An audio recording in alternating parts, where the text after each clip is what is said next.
The Burial of the Rats by Bram Stoker. Narrated by Peter Silverleaf. Leaving Paris by the Orléans road, cross the Ancienne and, turning to the right, you find yourself in a somewhat wild and not at all savoury district. Right and left, before and behind, on every side rise great heaps of dust and waste, accumulated by the process of time. Paris has its night as well as its day life, and the sojourner who enters his hotel in the Rue de Rivoli or the Rue de Saint-Honore, late at night or leaves it early in the morning, can guess in coming near Montrouge, if he has not done so already, the purpose of those great wagons that look like boilers on wheels, which he finds halting everywhere as he passes.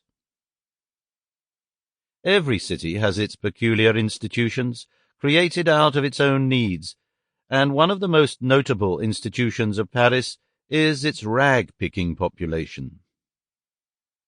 In the early morning, and Parisian life commences at an early hour, may be seen in most streets, standing on the pathway opposite every court and alley, and between every few houses, as still in some American cities, even in parts of New York, large wooden boxes, into which the domestics or tenement holders empty the accumulated dust of the past day.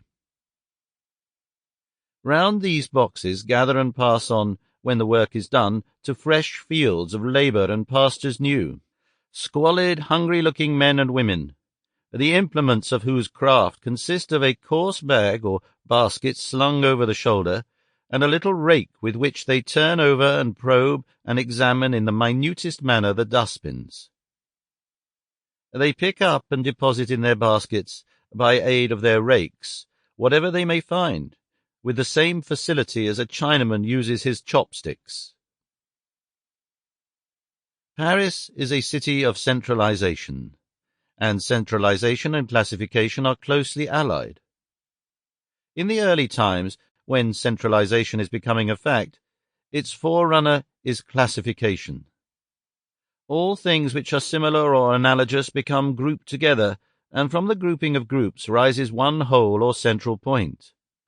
We see radiating many long arms with innumerable tentaculi, and in the centre rises a gigantic head with a comprehensive brain and keen eyes to look on every side and ears sensitive to hear, and a voracious mouth to swallow.